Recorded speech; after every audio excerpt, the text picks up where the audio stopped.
Shalom, shalom. First and foremost, I want to give all praise, honor, and glory to Yahweh, Bahashem, Yahweh Shai, Bahashem, Rakah HaKodash. Double honors to the elders and bishops of Great Millstone who teach and move well, and salutations to the beloved prophets, brothers, and teachers who continue to exhort the sheep in the last days. And a mighty shalom to all the listeners listening in. This is going to be a response video to give maybe some clarity on the proper ways to prepare for said judgments, plagues, famines, and pestilence and war. So we know that we need to receive proper instructions because we want to do the best that we know how to in preparation to receive a covering according to the scriptures and not receive the penalties of it. And when touching on the preparation of material goods and storing up these things, it can be a touchy subject for those because there is some growth in your faith that needs to be established in order to have an understanding on the methods to prepare for yourself. So first and foremost, we need to prepare spiritually, and everything else, he will fill in the blanks for us. But we want to safeguard ourselves with wisdom first and foremost, and not to prepare in a way where it could be a hindrance unto us, and we may lack the faith that we need to be established in this grace period before the judgments go out, right? Because if you have the dollar amount and you have the resources to prepare for yourself in such a way where you could counterbalance the cost of hyperinflation, lack of material goods, and so on and so forth, or build within your area the infrastructure needed in order to maybe expect some hiccups, like water preparations and filtration systems and maybe some solar in this. But this is not encouraging anyone to prepare in this fashion, because in scripture he says, I go before you to prepare a place for you, and to store not up things for yourselves on earth, but store up things, but store up the wisdom that you need to know in order to maneuver in times like this, right? So this is how he led the children of Israel out of the land of their captivity, but he did not have them suggest to be comfortable in a place that he was going to pour out judgments and totally destroy and annihilate, right? So it sets the tone of the heart posture of your spirit on how you perceive wisdom. So with that being said, let's go into Isaiah chapter 33 and verse 6. So this is a response video, and it's going to be entitled Store not up materials, but store up instructions, right? There's instructions involved, because if salvation was something one could buy, if you have the dollar amount, the rich would perish. The rich would live and the poor would perish. And he is not coming to rescue those that have all these things stored up for themselves, but he's storing out the lowly. He knows those that are living at the bottom, and those that he have called for redemption, those are the ones that he's going to prepare for them, to show his mighty works in their lives, to have a testimony to say, yes, the Almighty Yahweh, Yahweh Shai, has come through for me and my family. He has prepared anything. All I had to do was lay down my life and serve him in fear and obeying his word with much faith, knowing that he goes to do all these things for me, because it is written from beginning to end. Those that are preparing carnally for themselves is going to be a detriment unto them, as foresaid in the prophecies in the scriptures.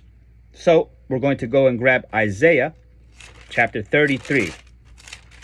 It's imperative that you receive these instructions to build on your faith with wisdom, knowledge, and understanding. Not on your carnal,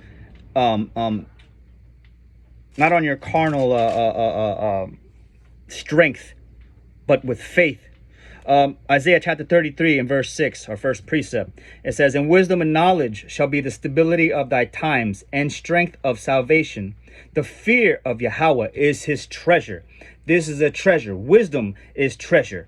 Not how quickly you can solve a plumbing leak or repair a broken circuit.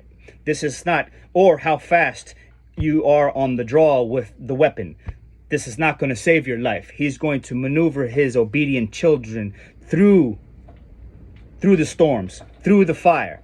He's going to make a way, and a way for you to escape those that he has called to be drawn unto him, those that are using their own worldly understanding to build up, provision for themselves in any kind of way. You're out of here, Jack. This is serious business. This is serious business. You want to rely on your own carnal understanding, watching YouTube videos all day on how to properly prepare for a garden and how to homestead and do all these things. By all means, this is good. This is good wisdom for you to know how to do agricultural farming and how to do husbandry. These are good things because that's what the kingdom of heaven is going to be founded upon, an agricultural society. So planting and all these things are good things. But for you to rely on these things in a time of famine, when he said he's going to cause a famine, which means when he destroys any way for you to have provision according to this world, that's what he means. Otherwise, if you go and store up these carnal things for yourself, it could be a very serious detriment to you. Let's go to Matthew. Matthew chapter 5. And I encourage you, non-believers, scoffers, and mockers to also leave a comment in the section down below. And I pray that you hearken, listen, and make the right adjustments so that way you may have the cover in the time of your very need. Let's go to Matthew chapter 6, because this whole walk is to build up your faith and understanding. It's not to go and purchase a bunch of stuff from Walmart and store it somewhere fresh, so that way when there's no food and provisions, you could sit in the corner somewhere, boil your noodles, and have a fat tummy while everybody else is suffering and starving. No, that is not what it is, because they're going to come hunt. They're going to come hunt you down. They're going to smell your ramen noodles and your grilled steaks. Matthew chapter 6. This is a response video. Oh, pages are stuck because of the whiteout. Matthew chapter 6, starting at verse 19. It says, this is Yahushua speaking. The Savior, he's speaking here. He says, lay not up for yourselves treasures upon earth. Do not store carnal things for yourself on earth. This is what he says. I'm not misinterpreting it. I'm reading it right. Lay not up for yourselves treasures upon earth, where moth and rust doth corrupt, and where thieves break through and steal. Do not do these things, because thieves will break through and steal. Why? Because there may be a famine. There may be a lack of bread. There may be a way for them not to go make these provisions because there's no job market or employment. Lawlessness is going to increase.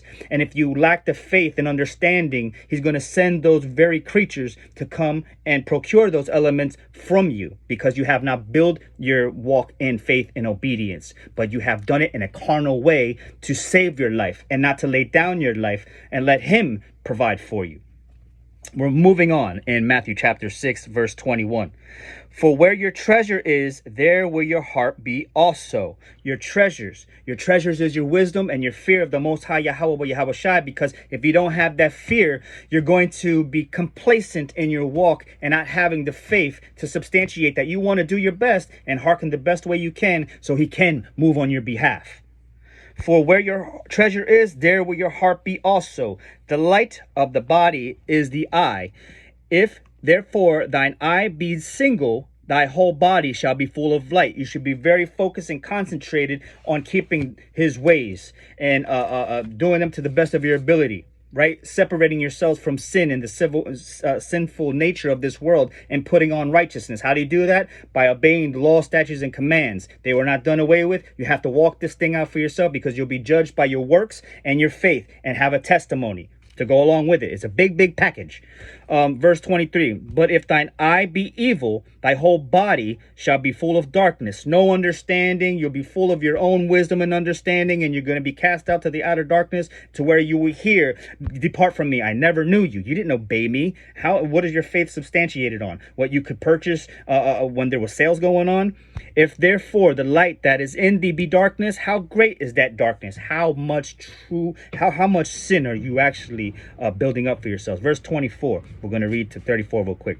No man can serve two masters. You either serve the spirit or you serve the flesh. You either serve the Most High Yahweh Yahushai or you serve mammon, right? You got to pick a side. Do you want your faith built up on the wisdom, knowledge, and understanding, or are you building your faith up on the provisions that you have set place for yourself? And I know this very well because I have done all these things, but I was stripped of all those things, and he gave me the gift of faith. I'd rather have the gift of faith than AR-15s, 5.56, revolver, thousands of dollars worth of food up to the ceiling, all these things, right? I'd rather have the wisdom, knowledge, and understanding.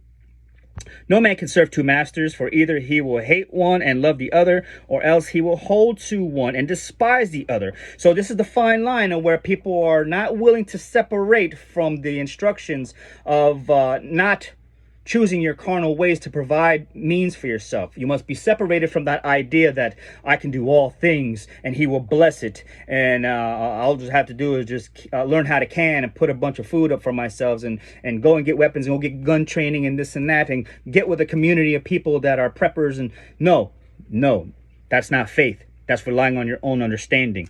Let's move on. Still in verse 24, no man can serve two masters, for either he will hate the one and love the other, or else he will hold to the one and despise the other. You cannot serve the Most High Yahweh and Mammon, right? That's the almighty buck. That's the almighty dollar. That's the almighty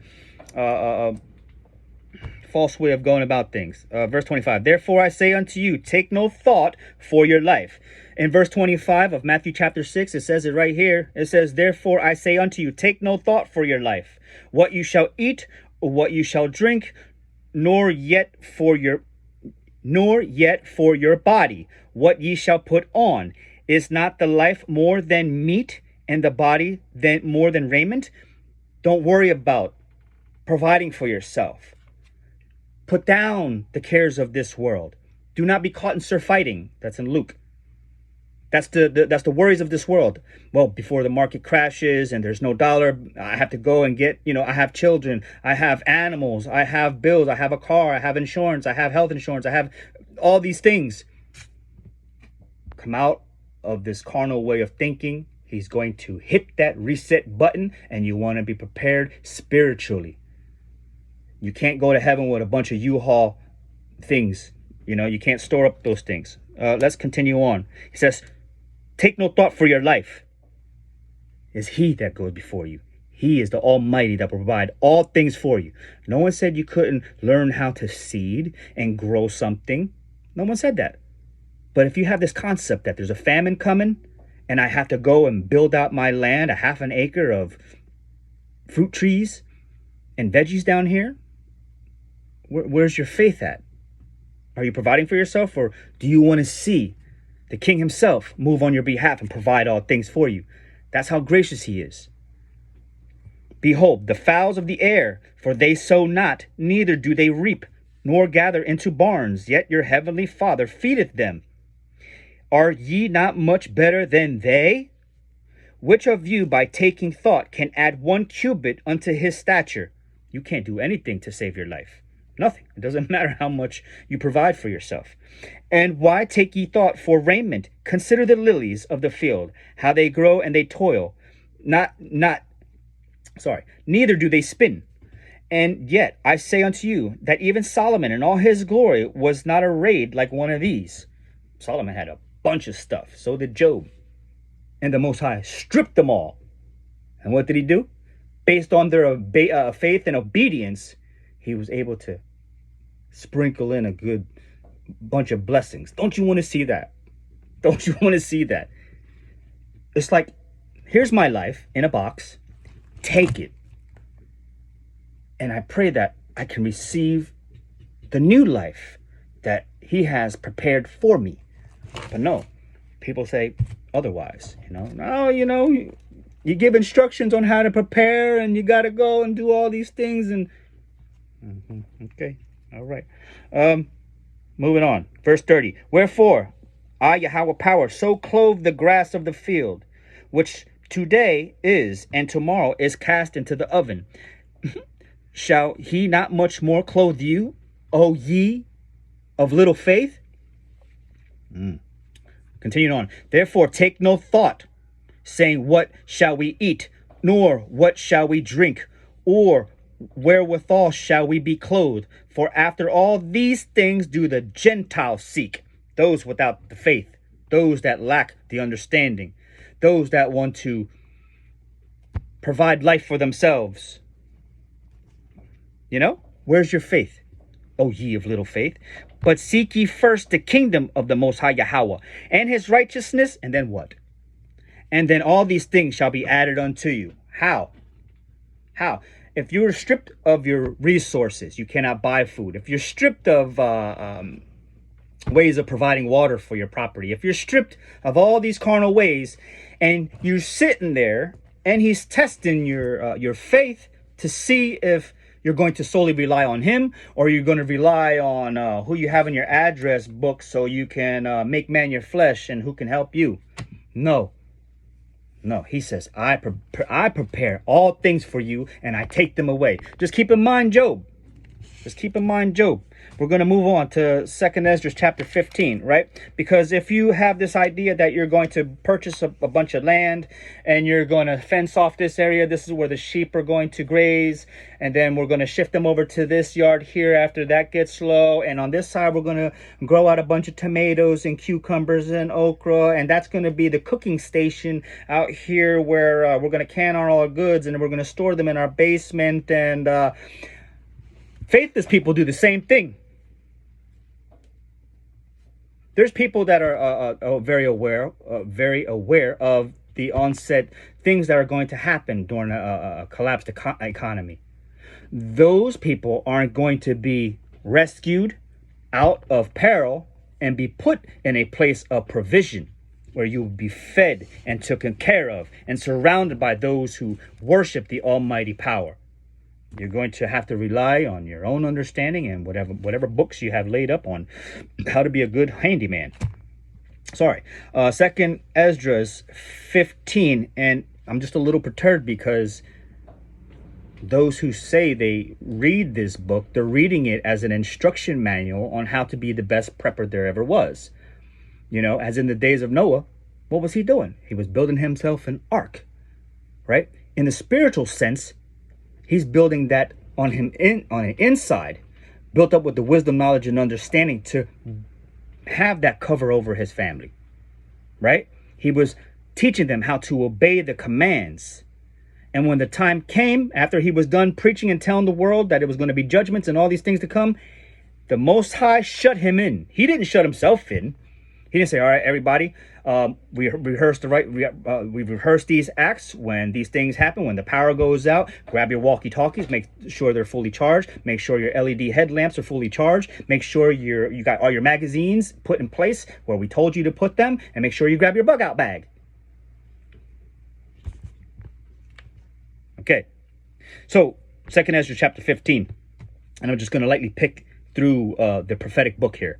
So I encourage you to read the 2nd Esdras chapter 8, 9, 6, 15, and 16 to get a prophetic understanding of what you're instructed to do and how your heart posture should suggest that you want to be evacuated out by his spirit and not by any carnal means, your bug out truck or your quad or anything like that. 2nd Esdras chapter 15, 16, and 19.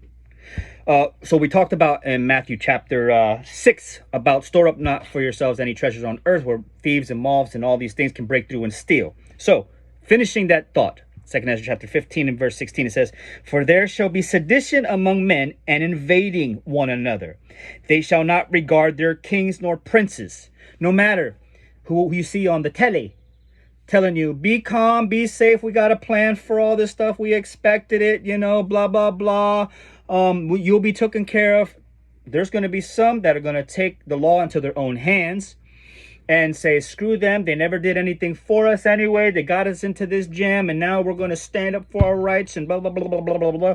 And verse 16, it says, and there shall be sedition among men and invading one another. That means breaking and entering. That means coming onto your property and stealing your goats and chickens, and if you get involved with that, they might just take you with them. They shall not regard their kings nor princes, and the courses of their actions shall stand in their power. This was written. This was already written. This is not something that was made up yesterday. This was out of the mouth of the Most High Yahweh Yahweh Shai, and brought to earth and prophesied through his son. He had the spirit of prophecy, and he brought that all together. What John the Baptist couldn't finish as far as the prophecy, because it had to be fulfilled through the death of Yahweh Shai, to have that atonement, to be redeemed back to the covenant, to be covered by the blood during said perils. This had to happen, and it was already written. The Messiah taught this same stuff. He wasn't saying, be nice and love everybody, get along, hug each other. No. He was telling them, come out of the way of this stuff, because this place is going to be laid waste. This is what the Most High says. Verse 17 of 2nd Ezra chapter 15, as far as those people that continue to want to heap up themselves material things to save their life. A man shall desire to go into a city and shall not be able to. I wonder why. Maybe there'll be martial law and chaos going on, and they're going to restrict access to go into certain places, right? For because of their pride, the cities shall be troubled, and houses shall be destroyed, and men shall be afraid. Well, hold up. It says only cities. We live in the country. We live in the suburbs. We live in the mountains. We live very, very far away from the cities. When he says famine, that's what he means. When he says he's going to make the land waste and only you can get provisions from him, that's what he means. A man shall have no pity upon their neighbor, but shall destroy their houses with the sword and spoil their goods because of the lack of bread and great tribulation. I don't think I need to continue on in this section here, right? He says, I go to prepare a place for you. And we believe that through faith. We don't believe that he tells us to go get a bunch of green beans and store peaches. No. You want to do that? Go ahead. What are you going to do when you get down to that last can of peach? What are you going to do when the sky is covered in darkness and your crops can't get sunlight? What are you going to do when all those pesky varmints start eating all your precious eggplants and your cherry tomatoes and your watermelons?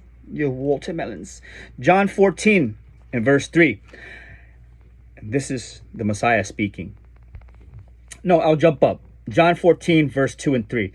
In my Father's house there are many mansions. There's many places that he has provided refuge and safety for you. This is not talking about after you die, you get turned into a puff of smoke and then you're up on a cloud, whatever, and you're in the pearly gates and the all the harps and stuff like that, and welcome, come on in. No, it's not talking about nothing like that. Heaven here on earth. There's those that have enjoyed life here on earth in heaven, in a state of heavenness. Those that are wicked and go and accumulate a bunch of things using mammon, the system of mammon. And then there's those that live in entirely in pure hell. The lack of all things. In my Father's house are many mansions. If it were not so, I would have told you. I go to prepare a place for you. No. I'm going to go and, do what I want to do. I know it says that, but it's parabolic and it doesn't really say that. Yes, it is written to the Spirit. Prepare the Spirit to receive the things of the Spirit. And I go and prepare a place for you. I will come again and receive you unto myself, that where I am, there may ye be also. So, this is not talking about provide for yourself, to receive refuge, to go to a place to then have a refuge again. No, you want to be ready to abort mission and go. This is what the Passover is all about. To be very circumspect and to be watchful, to keep the Sabbath so you can align your moed, the feast days, so you can be prepared to make a move. He says, make sure you're girded, make sure you have your shoes on your feet, make sure you have your staff in your hand, make sure you're eating of that lamb, the bread, and the bitter herbs, so you can partake in the Passover, in the feast of unleavened bread, appropriately, receiving these instructions. Otherwise, just chill, relax, enjoy your feast day here, and we'll go on the next day like nothing's going to happen. He says to prepare and watch and stay focused on these things, right? He didn't say go and prepare for yourself. No, he says, I'm going to help you, you worm. He calls us a little worm. A worm is defensive, no arms, no strength, at the bottom, in the dirt, in the dust. He says, I'm coming to get you out of that dust and bring you out where I have scattered you to the four corners. I'm going to retrieve you. I'm going to take you out of that fire. I have that written down too. So Right. So I go to prepare a place for you. Make no provisions for the flesh. Let's go to Romans. Romans. Blessed be our power, Yahweh, for the instructions and waking up his children at the end to unloose the seals to receive instructions. Right? Now I'm going to go and get a couple goats. I'm going to learn how to butcher them. Romans chapter 13, verse 14. But put ye on Hamashiach Yahweh Shai. What does that mean, first off? What does that mean? Put ye on Hamashiach Yahweh Shai. And make no provision for the flesh to fulfill the lust of the flesh. Put on righteousness. Put on the garments of understanding. Purge yourself of iniquity and sin. Put on the mind of Hamashiach Yahweh Shai, the mind of Messiah. He was above providing for himself, right? He was above that. He relied on the Father for all things, just like we should. Next verse, do not occupy merchandise, right? There'll be a penalty for that. I think that's also in Mark, but we're going to grab it from 2nd Esdras, chapter 16, verse 40. Where we at? Verse 40 and 43. Those who do not have the understanding that this very book here is also canon, if you refuse any of the instructions out of this book here, then ultimately it's on you. Again, 2nd Ezra chapter 16 verses 40 to 43. O my people, hear my word. Make you ready to the battle. Means to be very ready for the prophecies to unfold as it is written, to receive instructions from the shepherds, to make move and make haste when the times come. O my people, hear my word. How you hear his word? It comes out of the mouth of his men, the prophets, the anointed, the elect. O my people, hear my word. Make you ready to the battle. And in those evils, be even as pilgrims on the earth. What? Be even as pilgrims on the earth. A pilgrim is nomadic. A pilgrim moves around. How can you be a pilgrim on the earth when the battle ensues if you're sitting by your merchandise? He that selleth, let him be as he that fleeth away, and he that buyeth as one that will lose. The economy is not going to be up and running. 42, he that occupieth merchandise as he that have no profit by it, and he that buildeth as he that shall not dwell therein.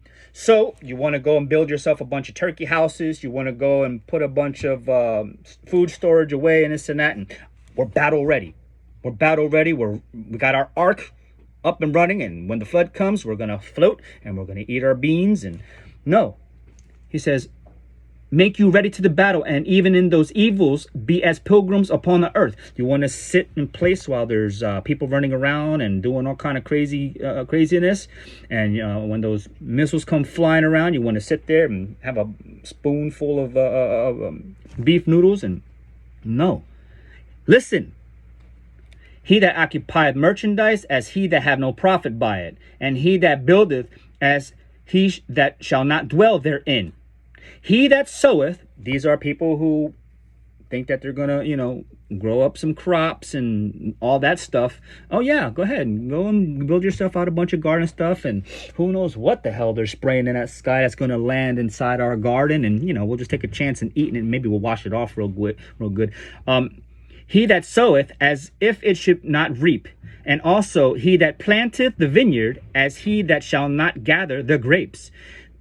So we'll just finish there. So I pray that little bit can help you further on. And you can find some expoundation also in Jeremiah as to where those that are in a strange land, subject to their enemies, they didn't do all these things. You want to build and plant in the land that was promised to you, not in a place where you are serving out hard bondage to hopefully be redeemed out of out of Egypt, right? You want to be redeemed out of Egypt, put back in the promised land, and then you could build houses and gardens and have your animals. But in the place of your captivity where it's going to be destroyed and judgments are going to be poured out, you don't want to do nothing like that. No one said, don't go and buy some extra provisions for your house. By all means, use wisdom. But if you're trying to set something in place to where half of your house now looks like 2 aisles in Walmart, you're going to be in jeopardy. Jeremiah chapter 35. Jeremiah chapter 35, verse 7 to 10. Neither shall ye build houses, nor sow seed, nor plant vineyard, nor have any, but all your days ye shall dwell in tents. Who dwells in tents according to the law? Israelites, Hebrews, they dwell in tents. Tents suggest that that structure is not stationary, that it's nomadic. You can fold it up, you can break it down, and you can move. All your days ye shall dwell in tents, that ye may live many days in the land where ye be strangers. The children of Israel are in a strange land, serving under the heathens, waiting for redemption. He didn't say, go and provide for yourself. Thus have ye obeyed the voice of Jonadab, the son of Rechab, our father, in all that he hath charged us, to drink no wine all the days, we, our wives, and our sons, and our daughters, nor to build houses for us to dwell in, neither have ye vineyard, nor field, nor seed. Because this is not your promised land, you're investing in the land of your captivity by doing all these infrastructures and things, which suggests that you want to stay here. That's what it suggests. When you do these things, it suggests that you want to stay here and wait for the said plagues to hit the earth, and hopefully you may be covered in that time. To save your life is to lose your life. Matthew 16. This is addressing a comment on the board and maybe giving some context on what heart posture you should have in being prepared, right? If you feel like, you may suffer allergies or something and you need, I don't know, nasal, provide for yourself appropriately in the manner that may be helpful for you, but not in a manner where it suggests that you are willing to save your life to escape somehow the said judgments. No, he says you're going to remain in the judgments. You're not coming out of them until I say you can come out of them. Matthew 16 and verse 25, he says, okay, right. So let's start at 24 then. Then said Yahushua unto his disciples, if a man will come after me, learning of his ways, putting on wisdom and righteousness, separating yourself from sin. If a man will come after me, let him deny himself. That means you deny the ways that you want to go about establishing things. Deny yourself of trying to prepare a life for yourself. Deny those things because he will provide those things for you. And take up his cross and follow me. When you separate yourself and start putting on righteousness and separating yourself from sin, you're going to find yourself drinking of that cup of suffering, right? Because the body wants comfort. The body wants to go and provide provision for itself.